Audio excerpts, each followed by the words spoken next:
All right, good morning, guys. We're going to do part 2 of the carport series. As you can see, I've got a little bit more completed than at the end of part 1, but we'll go through that in a minute because this is like a dual intro. I'm going to also do the intro for part 5 of my 25 cross-country adventures on the Himalayan motorcycle. And so let me briefly hit on that, and we'll take a walk around and talk about the carport. Basically, we're going to start off here in Florida, in the small little town in Florida that is my destination, and I'll explain to you how how I got to experience this, what was involved in setting it all up, and kind of a surprise part of it, a twist there, because in getting to this location, which I had, I've gotten a, I don't want to give it away. I got to this destination and I have it for a week. And the surprise twist was the neighbors I ran into. I didn't expect this, which is the manager of this place, and they're the Walnuts. They're a very interesting group of people, and you get to meet them, and had a whole lot of fun with them. So it really added to my adventure and my motorcycle adventure the time I spent there because of the activities we got involved with. And they're, well, this is self-explanatory when you watch the video, but for probably this episode 5, 6, and 7, it'll be based on that week. Actually, it turned out 10 days that I was there. They extended my stay for me, and some of the things we did, which included a lot of boating, and went to a lot of different places. Really cool. So anyway, so this is the beginning of part 5, episode 5, so check it out. And also, this is part 2 of the carport series, which if you have to check out part 1 to understand what's going on there. But today I'm on my own. My helper's not here. My helper, we got these panels up the other day, and I did not get video of it, but let's take a quick walk around here. Let's extend you out. There we go. Try to keep the sun out of your eyes.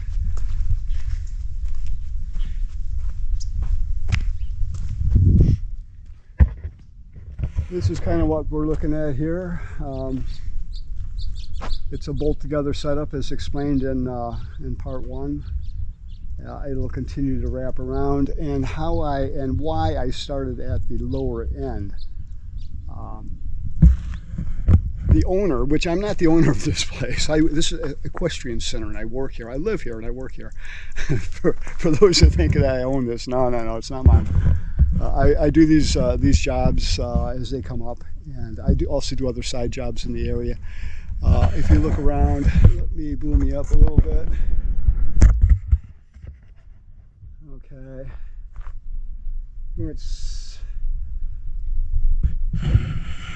you can't see a whole lot, but I'm located at a bunch of 10-acre parcels here, and I know everybody. My gosh, for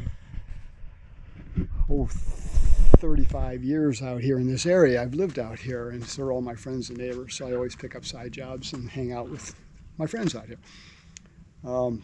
Today, I'm going to attempt to do a little bit more by myself, which is a little bit more difficult. I'm going to have to work off the tractor, so I might not get too far today. But the wrap will continue. Oh, the reason why I started where I started. Let's go through that real quick. The owner requested that I get the majority. This was shown to be a full wraparound, according to the picture anyways, from the bottom to the bottom. But as I found out, it's not. This is like general information for all their different products, and it's not accurate. So I believe it actually starts up higher, and the under areas are open, and she didn't want that on the west side because of the winds coming through. So I lowered it down as 15 inches off the base, and the reason I ended up at that point is at the peak, I want a sheet that wraps equally 18 inches on each side of the peak. I didn't want to have two sheets coming together at the peak like that. So I measured backwards from the peak down and started there, and wherever I end up on this side over here is unimportant. And matter of fact, we're probably going to use some more siding at the bottoms anyway. So that's kind of why I started where I started. So today I'm going to attempt to put another maybe 2 layers on, and at the same time I put the supports on. I also attach these, and I did it like this because I want this to be have shear value. The structure itself is not designed to be really have the shear value for sway until all of the panels are up. Each panel acts as a shear panel, and if I bolt along the sides of the shear panel, and if I bolt a couple bolts along the horizontal parts, it'll give me that shear value. And by the time that you add all these up, it should be quite sound. It's like taking a toothpick. You can snap it easy, but if you take 20 toothpicks in your hands, you can't snap them. One shear panel, this stuff is so thin, doesn't do a whole lot. But by the time you get 80 of these panels up, you're going to get some good shear value out of it. I'm also going to add these other 2 strips of 1 inch. You can see I got the one at the top. I'll add those, and so let me get started on this. I'm not going to video a whole lot because apparently, but being by myself, so I like using the tractor because it's better than working off a ladder. And I have a helper in the bucket of the tractor. I move him around. I hand up stuff. He applies it, puts it together. And for me to do it by myself, it means I got to jump up and down out of the bucket. So I'm climbing up, I'm climbing down, and it just takes so much longer to get anything done. So we'll get a couple panels up and see how it's going. So let me go start this thing up and let it warm up, and we'll get started.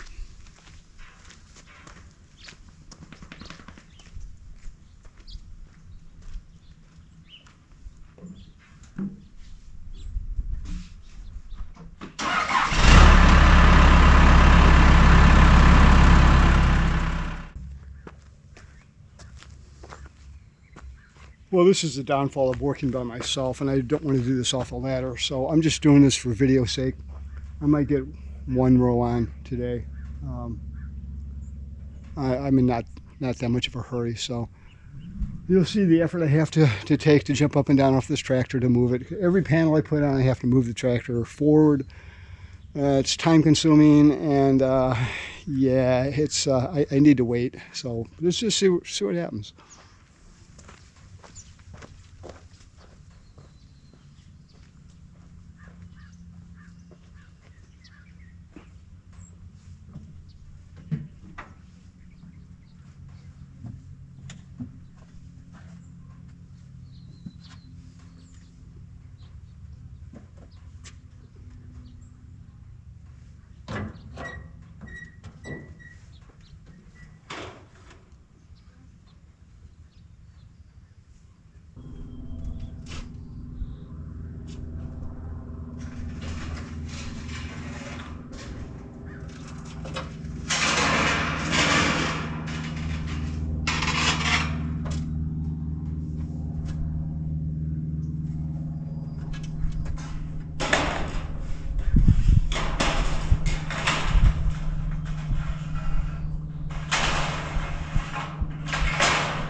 That's just too much up and down for me, so that's ready. I get my help tomorrow. Then I'll start working it from the inside. And we'll see you guys then. Okay? Clamp this? So, yeah, so put it tight to your side. Okay. And if we got to suck it in, we'll clamp it. Sounds good.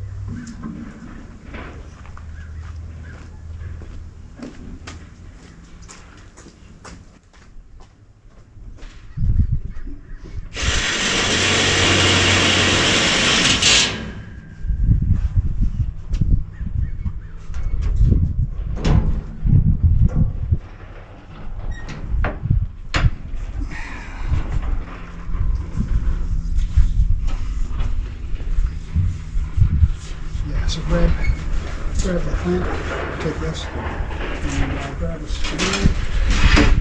That's what you're talking about. How much for Do you want this to be in line? you're going to Okay.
Every video has to have a finale. Yep.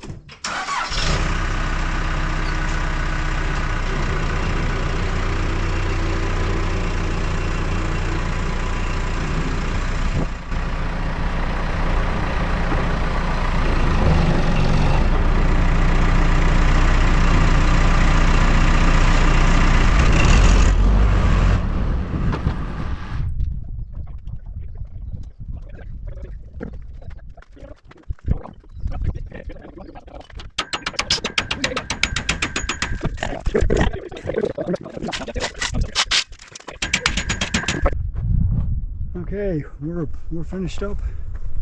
This is it. Finished product.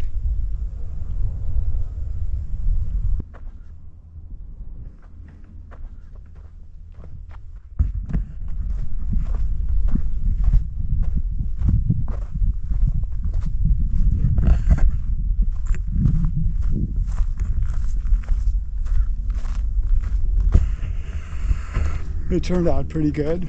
I'm happy with it. Customer's happy with it. Inside, plenty of room in here. I think she's going to put a RV in here for a camper.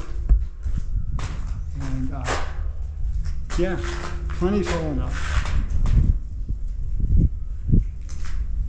Something I did here also,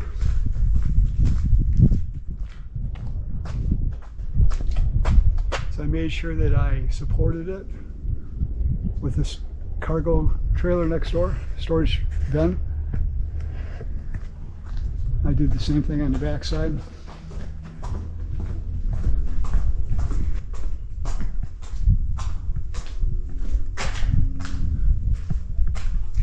Came through there.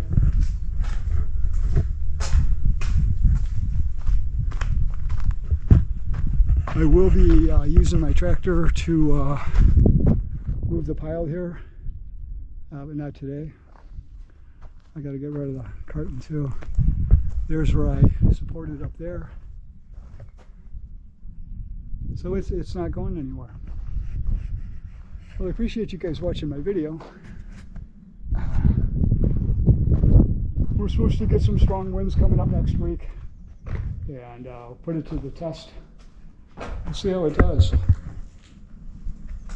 But this is just a video of my experience dealing with this. I've never dealt with this before. I don't work with metal. If you take your time, make sure everything is level, straight. It's tedious. You can get these pretty cheap though in auctions.